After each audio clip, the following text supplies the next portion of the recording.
It's the end of the week, and so it's time to take out the trash.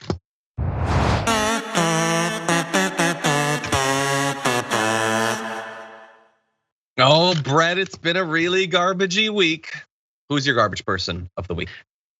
You know, my garbage person, it's just symbolic of a conversation. It's partially Joe Rogan, but it's really just like the whole damn stupid discussion. So here is Joe Rogan and a dude talking about how, according to Joe's theory, to Joe Rogan's theory, Joe Biden did not actually get a booster shot. And then the discussion afterwards, take a listen. President Biden wearing a mask yesterday, getting a booster. So, do you think he got a booster? Do you think that was a real booster? You mentioned that before we started talking, and I hadn't thought about it before. But you know what? When I watched it on TV, when I watched him getting his shot and his mask on, all I could think of was this is performance art.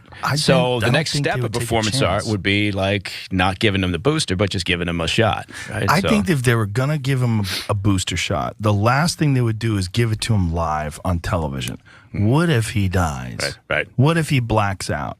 What if he gets it and faints? Because people have had very bad reactions, in the moment for whatever reason. Right. No, I think they still tell you, they give you the shot and then they'll say, stick around for 10 or 15 minutes. They want to make sure you don't, fall down. Yeah. And so, no, I agree, because every other step of the way with any president, they're so careful. Yes. Right? So careful about the messaging, the optics, the security issues related to it. It would be not unheard of. Unless Let's put it that Kamala way. Harris talked him into it. Ooh. She's like, go ahead, take it. Take a double. Give him a double. I think that's a fine joke at the end. I think that's just a joke. I think it's hilarious, but the premise of the joke is still like, these things are killing people.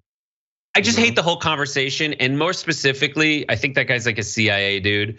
But as someone who has been producing shows, on shows, panel shows, new guests, auditioning people, that look around that guy does is a please, please, please like me, I'll say whatever you want look around.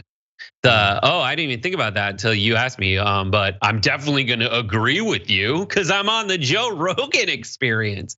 It's only other comedians that come on there and go, you are the dumbest guy I've ever talked to. And to the credit of Joe Rogan, he's like, maybe I'm stupid.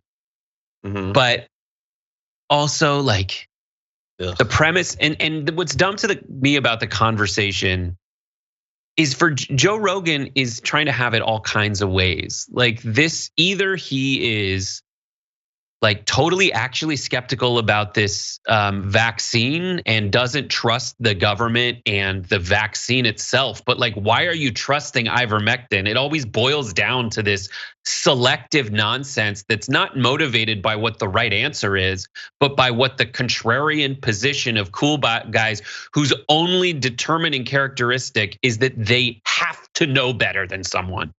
Yeah. I have to know better. Yeah, there's this cool write-up. People probably already saw this. It might be Pop Science or whatever, but it's something interesting, and we're talking about it. And it is actually documented, psychological evaluation. And it also chronicles people in cults where it was in Vox. It was a write-up today. It was people who are in cults that are about the end of the world on Tuesday. When Tuesday comes and goes, and the end of the world disproves that the cult's central premise was right. They never say, you know what, you're right. They always pivot to something.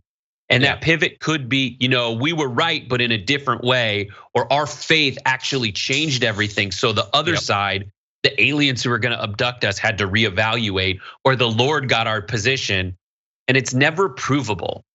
And the other thing I'll point out is when it comes to ivermectin, when it comes to this new pill that they've got from Merck that says 50% of people don't get the disease. I know I don't know better, and I know I'll ask the right questions along the way. So that seems to be their central premise, but it's also in my central premise. The difference is I genuinely believe in doing all those thought experiments and bits of evaluation and asking doctors and stuff, and they don't. For them, it's just all hot air. Yeah. And if the word comes down that ivermectin does help stop COVID, I'd be like, great, dude. We'll use it. But in the meantime, you should still not get COVID, ideally. And there's why would you not trust the vaccine, but you will trust something like ivermectin to cure these diseases? And then Joe Rogan's on there talking about how he took a Z-Pack to fight a virus. Z-Packs stop bacterial infections, okay? That is different from a virus. And then he also said, you know what's weird, man, and I'm just asking questions, but you know what's weird is sometimes vaccines allow a more deadly version of the virus to survive so that so it's harder to fight it later. And it's like, you just took a Z-Pack, dude. A Z-Pack, the whole argument against Z-Packs is that they create super bacteria. So you're not consistent. You just think you're so damn smart, you don't have to ask yourself where you're inconsistent. Yeah, or and you're not that smart. Or he knows that his audience, that's one of the things his audience will accept as a solution, because Trump has been saying from the beginning, Z-Pack's a solution. I find that hard to believe. Give their audience what their audience wants to hear. I find that hard. That's in a comedian's DNA, just to read the room, but like, I think he actually believes a lot of this stuff. He's not an influencer, in my opinion. He's an indicator. Perhaps, but he is delivering what a right-wing audience wants to hear, coincidentally. And that's why I think the whole discussion is my garbage person. There you go. Okay, well, my garbage person of the week is not technically Kyrsten Sinema, even though I really want it to be, but I've talked so much about her this week. It is attached to her, though. It's kind of an article or an outlet, almost a tweet. Let me show you this tweet from Axios. Kyrsten Sinema's allies have some free advice for anyone trying to bully the wine-drinking triathlete into supporting Biden's $3.5 trillion budget bill. She doesn't play by Washington's rules, and she's prepared to walk away, which is like a log line for a middling drama. But that's what they decided to go with on Axios. And Axios, or at the very least Hans Nichols, this writer, has really been on a tear doing a bunch of free PR for Kyrsten Sinema with no substantive critical analysis of what she's doing or why she's doing it. This is the same outlet, the same author who recently wrote The Scoop, Sinema's Secret Spreadsheets, which pretended that she's just interested in dollars and cents and has very specific needs that need to be met, even though she can't articulate any of them. Now, I want to go into a couple of the specifics from this article to let you know why I was so frustrated by it. So here's a few quotes. You can read the whole thing, it's on Axios. Why it matters. For all her flash, Sinema, unlike fellow holdout Senator Joe Manchin, rarely telegraphs her precise intentions, leaving political adversaries guessing about her ultimate goals. She's so mysterious. It's not that she's delivering for corporate donors. In fact, going to fundraisers during this week's negotiations, she's just an enigma. She's just a mystery, like the Da Vinci Code or its television adaptation. Between the lines, progressives could be forgiven for presuming that Sinema, 45, the first openly bisexual member of Congress, who's easy to spot in her trademark sleeveless dresses, wry wigs, and acrylic glasses, would share their woke politics. So this author is one of those, she dresses weird, so she's cool people, but also would share their woke politics. I have a question. What the hell is woke about the reconciliation infrastructure bill? What is weirdly woke about it? That it'll give people insurance, that it'll like build bridges, elder care, is that the woke part of it? Or is it a more meta thing? Is it that, hey, the Democrats are finally gonna deliver? They made a promise during an election, they're finally gonna actually do something. Rather than Republicans determining the entire national agenda, finally the Democrats will weigh in. Is that the woke part? I don't know.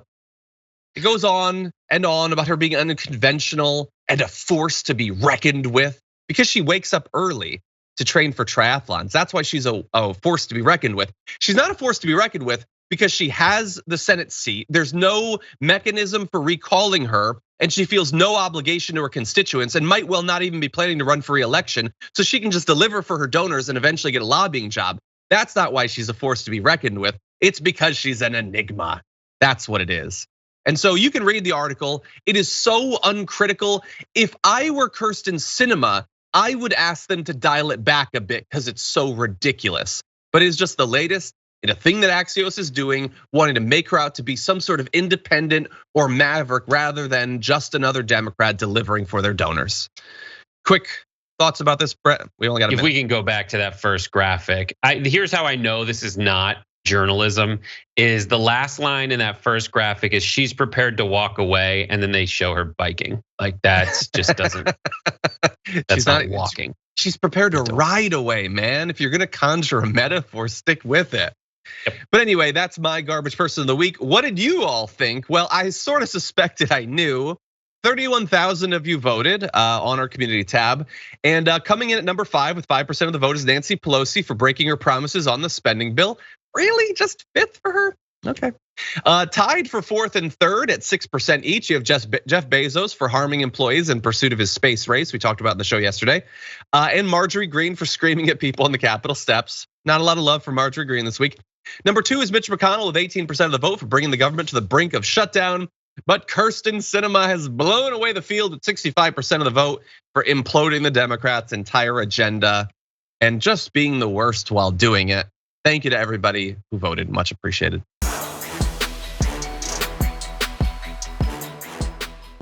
For more political news breakdowns, interviews, stories of activism, and me trying my hardest to care about the occasional big celebrity news story, subscribe to our YouTube channel at youtube.com/thedamagereport. And you can ring the bell wherever it is so you don't miss anything.